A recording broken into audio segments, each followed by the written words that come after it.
بسم اللہ الرحمن الرحیم۔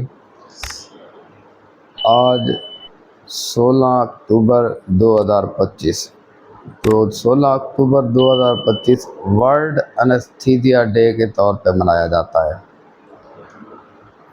تو جس طرح یہ اس کی دن کی منانے کی وجہ یہ ہے کہ انستھیزیا یا انستھیٹسٹ کی جو امپورٹنس ہے اس کو اجاگر کیا جائے۔ سب سے پہلے جو مسلمان انستھیزیالوجسٹ تھے وہ تھے الرازی۔ الرازی نے 10ویں صدی کے اندر انستھیزیا کا استعمال کیا۔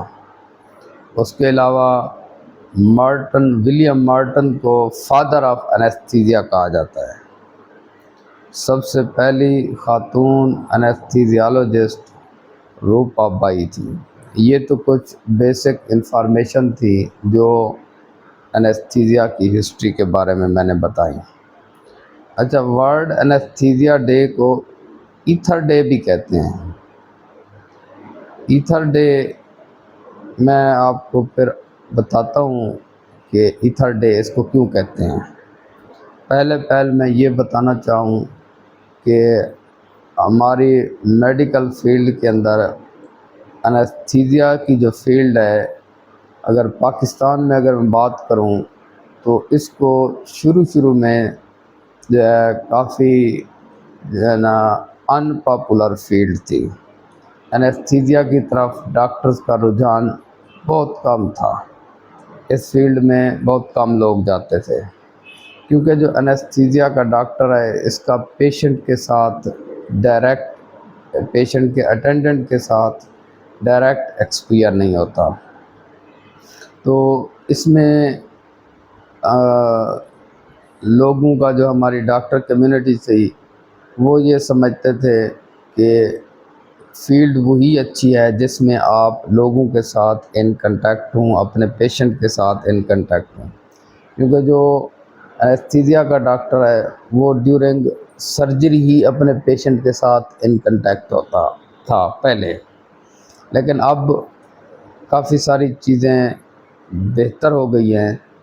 اب انستھیزیا کی طرف رجحان کافی بڑھا ہے ہمارے ڈاکٹرز کا، اور انستھیزیا کی جو اہمیت ہے اس کو جانا گیا ہے۔ پہلے تو انستھیزیا آپریشن تھیٹر ٹیکنیشین سے بھی دلوا دیا جاتا تھا، لیکن اب انستھیزیا پراپر انستھیٹسٹ کے ہاتھوں سے ملتا ہے۔ انستھیزیا کا جو ڈاکٹر ہے، انستھیزیا بیسیکلی سرجری کی بیک بون ہوتی ہے۔ انستھیزیا کا ڈاکٹر پیشنٹ کو پین فری کرتا ہے، اور انستھیزیا کے ڈاکٹر کو میجیشن بھی بولا جاتا ہے۔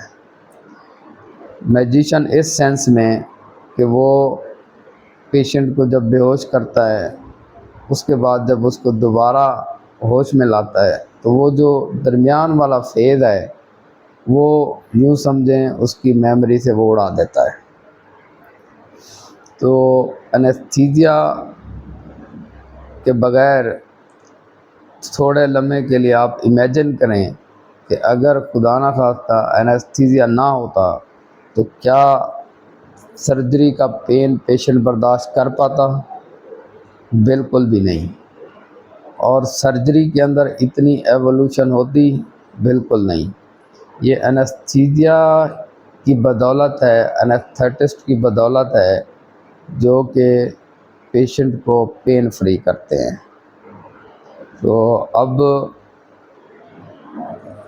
جو کرائٹیریا ہے وہ یہی ہے کہ انستھیزیا انستھیٹسٹ کے بغیر سرجری ہو ہی نہیں سکتی۔ اب پاکستان کے اندر بھی انستھیزیا کا رجحان کافی بڑھ رہا ہے، انستھیٹسٹ کا رجحان کافی بڑھ رہا ہے۔ ہمارے اپنے کافی سارے دوست ہیں، میرے بہت ہی پیارے دوست ہیں جو اس فیلڈ کے اندر ہیں، اور وہ اچھا ان کا جو مستقبل ہے وہ بہت ہی اچھا ہے، ان کا حال بھی بہت اچھا ہے۔ تو یہ فیلڈ اب پاکستان کے اندر اجاگر ہونا شروع ہو گئی ہے۔ تو جس طرح میں نے شروع میں بتایا کہ اس کو انیستھیزیا ڈے کو ایتھر ڈے بھی کہتے ہیں۔ ایتھر ڈے اس وجہ سے کہتے ہیں کہ شروع میں جو انیستھیزیا تھا وہ ڈائی ایتھائل ایتھر سے دیا جاتا تھا، جو کہ سویٹس اس کی سمیل ہوتی تھی، اور وہ جو ہے نا پیشنٹ یوں ہی انہیل کرتا تھا، لیتا تھا، تو اس کے بعد اس کی انیستھیزیا میں چلا جاتا تھا، بے ہوشی کی حالت میں چلا جاتا تھا۔ اس وجہ سے اس کو ایتھر ڈے بھی کہا جاتا ہے۔ اب تو خیر ریسنٹ جو ایڈوانسز ہیں اس میں جنرل انیستھیزیا اور ایون کہ آرز اینڈ آرز جو ہے سرجری میں کے لیے ضرورت ہوتے ہیں، تو اس دوران انیستھیٹسٹ جو ہے نا اس کو پیشنٹ کو انیستھیزیا کی حالت میں رکھتے ہیں۔ اب تو نیو ایڈوانسز کی صورت میں انیستھیزیا کی جو فیلڈ ہے بہت واسٹ ہو گئی ہے۔ اب انیستھیٹسٹ نہ صرف ڈیورنگ سرجری پیشنٹ کی کیئر کرتا ہے، بلکہ پوسٹ آپریٹو جو ہے نا وہ جب تک پیشنٹ فلی کانشیس نہیں ہو جاتا وہ اس کی جو ہے نا ایک انیستھیٹسٹ اس کی کیئر کرتا ہے۔ یہ ایک میڈیکل ہسٹری کے اندر، میڈیکل ایرا کے اندر انیستھیزیا کی جو ہے وہ وقت کے ساتھ ساتھ ڈیمانڈ بڑھی ہے، اور ڈاکٹروں کا بھی رجحان اس طرف بڑھا ہے۔ تو آخر میں اپنے تمام جو انیستھیزیا کے دوست ہیں، ڈاکٹرز ہیں، جو لوگوں کو پین فری کرتے ہیں اور سرجنز کی سپورٹ کرتے ہیں، ان کو میں سلام پیش کرتا ہوں۔ اسی کے ساتھ ہی میں اپنے تمام ناظرین کا بھی شکریہ ادا کروں گا جو ہمارے ساتھ ان ٹچ رہتے ہیں۔ 2 دن میں جو ہے نا روہی کی طرف گیا ہوا تھا، اسی وجہ سے ہماری 2 دن جو ہے نا ویڈیو شارٹ ہوئی ہیں۔ اس کے لیے اب ہم انشاءاللہ اس کی کمپنسیشن کریں گے۔ اپنے تمام ناظرین کا اگین شکریہ کہ آپ نے جو بھی ہماری ویڈیو دیکھے اس کو لائک کریں، کمنٹ کریں، شیئر کریں اور بیل آئیکن ضرور دبائیں۔ Thank you very much.